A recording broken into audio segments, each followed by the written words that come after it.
Hello les amis. Alors, on se retrouve pour une deuxième vidéo qui concerne les signaux de trading. Et cette fois-ci, je vais parler des moyennes mobiles. Alors, avant de vous donner une définition d'une moyenne mobile, il faut savoir que, il y a des tonnes de moyennes mobiles différentes. Et donc, les personnes ne savent pas trop laquelle utiliser en général parce que s'il faut toutes les tester, il y a des milliers de combinaisons. Donc il y a un consensus de certaines personnes pour garder les plus pertinentes, ce qui est plus logique. Donc je vais aussi peut-être préciser que comme tout indicateur de signaux de trading, en général, ce n'est pas un indicateur qu'on va utiliser seul. On peut le coupler facilement avec le RSI ou le MACD.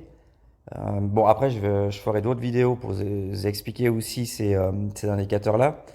Mais sachez qu'un indicateur seul peut vous desservir parce que si vous faites trop confiance à un indicateur et que le jour où vous voulez trader, tout n'est pas mis en place et que cet indicateur n'est pas respecté, vous risquez de prendre une mauvaise décision. Alors, une moyenne mobile, en fait, c'est un indicateur qui reflète la valorisation moyenne d'une crypto sur une période donnée. Alors, c'est-à-dire, voilà, c'est simple. Je vais vous donner un exemple un petit peu plus tard. Je finis avec la définition.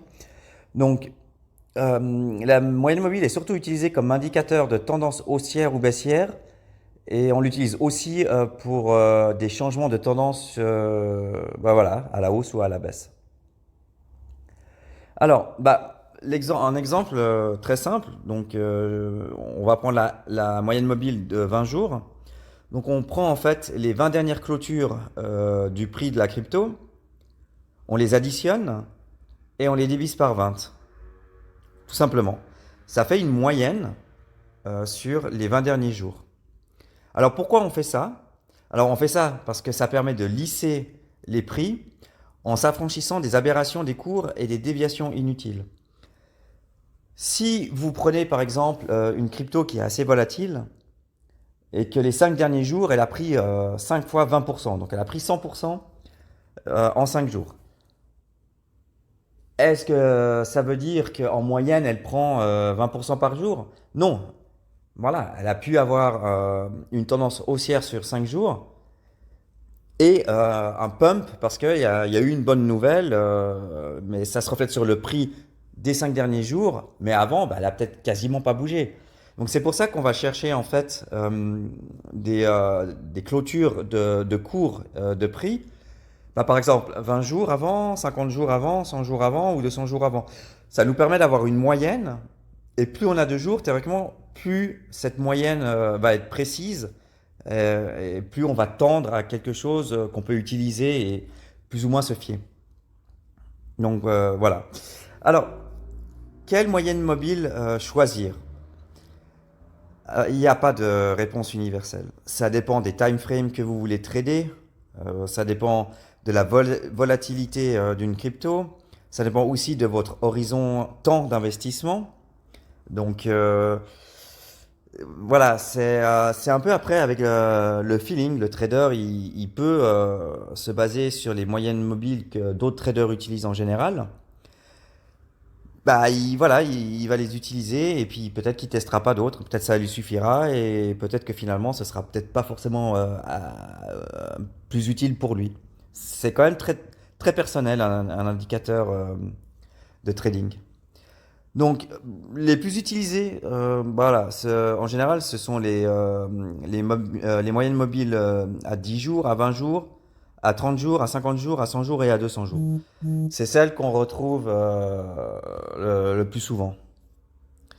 Alors, il y a deux types de moyennes mobiles. Alors, il y a la moyenne mobile simple, qu'on appelle aussi arithmétique. Bon, c'est la plus répandue, et c'est l'exemple que je vous ai donné en fait sur la moyenne mobile des 20 jours il y a une minute. Donc, on additionne les cours de clôture qu'on veut, et on le divise par le même nombre de périodes. Voilà. Vous avez 20 jours, vous additionnez les prix des 20 jours et vous divisez par 20. Alors, cette façon de faire, c'est une moyenne, mais voilà, ça donne un poids égal à chaque période. Euh, En fait, chaque jour des 20 derniers jours aura un poids moyen identique, et c'est ce qui ne la rend pas très réactive en général. C'est pour ça que on a inventé aussi la moyenne mobile pondérée. Donc, il y a un coefficient d'importance sur chaque période. Et en général, la période plus ancienne aura une importance plus faible que la période récente. Donc, après, je ne vais pas vous expliquer le calcul, mais c'est un calcul qui favorise en fait, par exemple sur une moyenne mobile pondérée de 20 jours, ben, ça va favoriser les 20e, 19, 18e, 17 jours. Et voilà, c'est un petit peu comme ça, donc on lisse encore plus les prix en moyenne pondérée. Alors, le but d'avoir une moyenne mobile pondérée, ben, c'est de mettre en relief les variations de prix en fonction de leur ordre d'apparition. Voilà, tout simplement.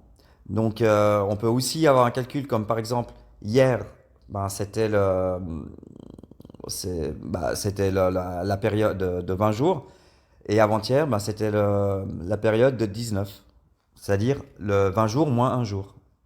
Voilà, c'est pas compliqué à comprendre. Bon, après, si vous voulez sur TradingView, toutes les formules sont déjà là. Je vais vous montrer ça tout à l'heure. Il y a un troisième type de moyenne mobile, c'est l'exponentielle. Alors ça, voilà, c'est le meilleur outil de suivi de tendance. C'est en fait une variante de la moyenne mobile pondérée, et elle est calculée en ajoutant une fraction de prix de clôture du jour à la valeur de la moyenne mobile du jour précédent. Ça ressemble un petit peu à la moyenne mobile pondérée, mais voilà, c'est un savant calcul qui est un petit peu plus précis sur le nombre de jours, mais elle accorde quand même une plus forte pondération aux cours les plus récents. Et ça, en fait, c'est ce qui la rend plus réactive au mouvement du marché des cryptos.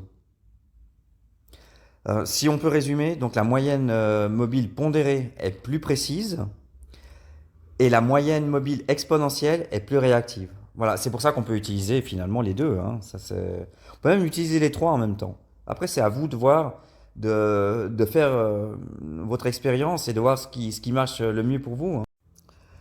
Alors maintenant, on va voir comment et dans quel but utiliser une moyenne mobile. Donc c'est un signal de trading, ça on le sait maintenant. On va simplement observer comment le prix se situe ou se comporte face à la moyenne mobile.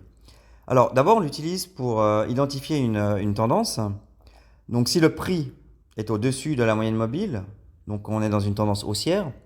Bien sûr à l'inverse, si le prix est en dessous de la moyenne mobile, bon on est clairement dans une tendance baissière.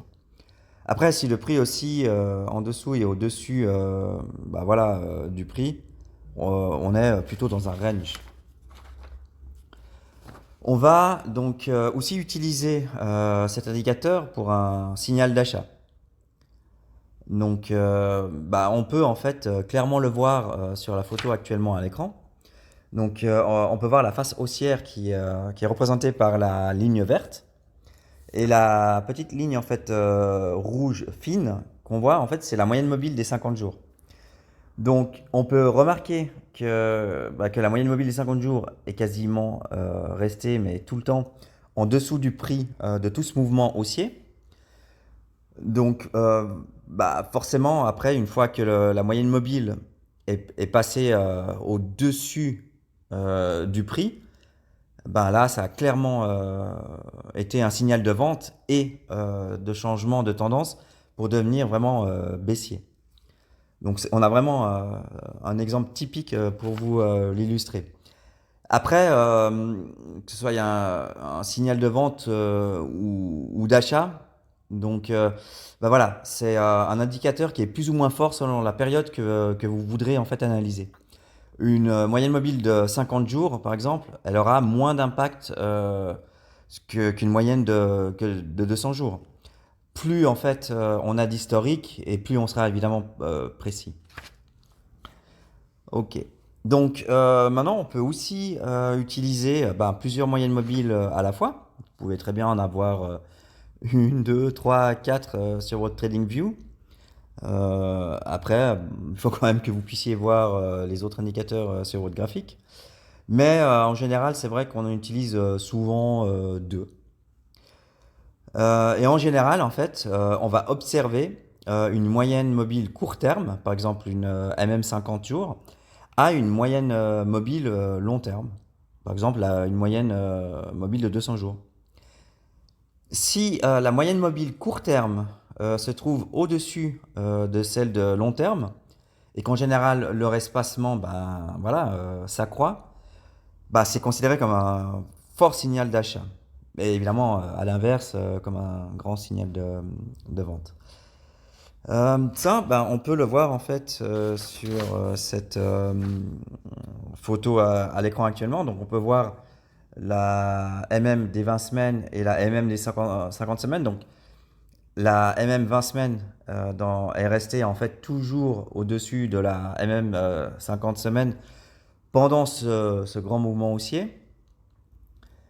Euh, Quand la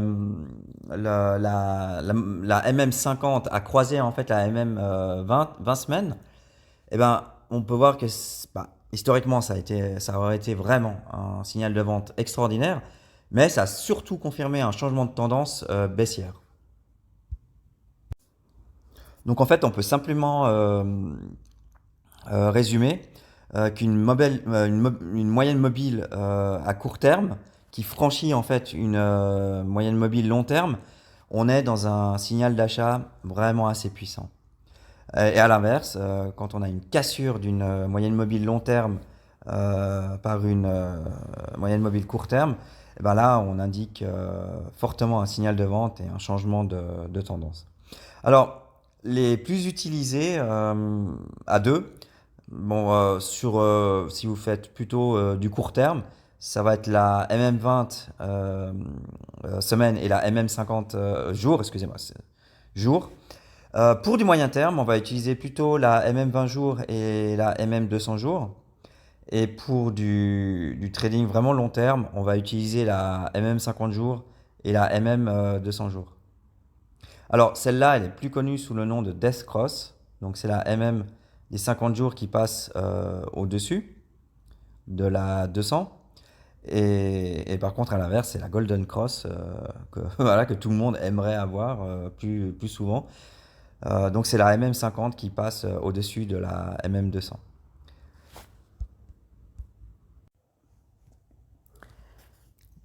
Ok, donc on va encore voir en fait les time frames de trading. Donc là, j'ai séparé les scalpers, les day traders et les swing traders. Alors, pour le scalping, donc c'est une méthode de trading vraiment très court terme, hein. On va aller trader sur quelques secondes, voire quelques minutes. En général, sur TradingView, on va utiliser donc les time frames 1 minute et 5 minutes. Et en général, on va utiliser le plus souvent la MM5 jours, la MM8 jours et la MM15 jours. Je crois que c'est celle qu'utilise Binance ou KuCoin d'office sur leur chart. C'est quelque chose comme ça. Après, bon voilà, sur du très court terme, mieux vaut aussi se faire accompagner d'autres indicateurs pour confirmer en fait celui-ci. Et en général, on va aller regarder le RSI et le MACD. Alors pour du day trading, ceux qui achètent et qui revendent le même jour, voire allez, le jour d'après, 2 jours après. Donc là, on va utiliser plutôt une MM 7 jours, 20 jours, 25, 50 et 100 jours. Après, pour le swing trading, donc c'est la MM 20 jours, 25 jours, 50 jours, 100 jours et 200 jours. Donc le swing trading, c'est évidemment un petit peu plus long terme. Voilà. Ok, pour finir, on va passer sur mon TradingView et puis je vais vous montrer comment installer la MA. Alors, donc vous pouvez voir ici, donc vous allez dans les indicateurs de métriques et stratégies et vous tapez simplement Moving Average, donc c'est celle que j'ai, updated en plus. Et donc vous double-cliquez et elle apparaît dans vos indicateurs, vous voyez, elle est là, MA. Donc voilà. Donc après, elle est plus ou moins malléable. Donc là, je vais passer en fait sur... non, c'est pas ce que je veux faire. J'aimerais bien prendre le menu. Voilà. Ok. Donc là, on va... Oh là là, c'est pas ça que je veux voir. Voilà, on va aller là. Settings. Ah, mais c'est toujours pas ça. J'ai vraiment des problèmes d'écran sur le touchscreen. Non, Voilà, on y est. Donc j'ai double-cliqué sur la ligne de la moyenne mobile. Donc là, vous voyez que moi, j'utilise une moyenne mobile de 55 jours. Après, vous pouvez changer, hein. Là, hop, vous mettez la 200, vous mettez OK, et elle change. Donc voilà, vous pouvez mettre la 20, OK, et ça change. Voilà, ben, c'est pas plus compliqué que ça. Donc après, vous avez d'autres formules dans TradingView où vous en avez plusieurs et vous pouvez les choisir. Moi, j'avoue, voilà, j'utilise qu'une. C'est soit la 55 pour le court terme et la 200 pour le long terme. Mais autrement, j'ai d'autres indicateurs que je favorise. D'ailleurs, je vous les présenterai en vidéo bientôt. Voilà, donc ça, maintenant vous savez tout ce qu'il faut savoir sur la moyenne mobile. Et ben, vous pouvez commencer à la paramétrer sur votre TradingView et commencer à la tester et puis à l'utiliser. La vidéo est finie, donc bah, ce serait sympa si vous me mettez un petit like et vous laissez un petit commentaire, même s'il est mauvais, hein, moi j'accepte les critiques, il n'y a pas de souci, hein. Et on se retrouve demain pour une autre vidéo, ok? Allez, bonne soirée et à demain. Salut les gars!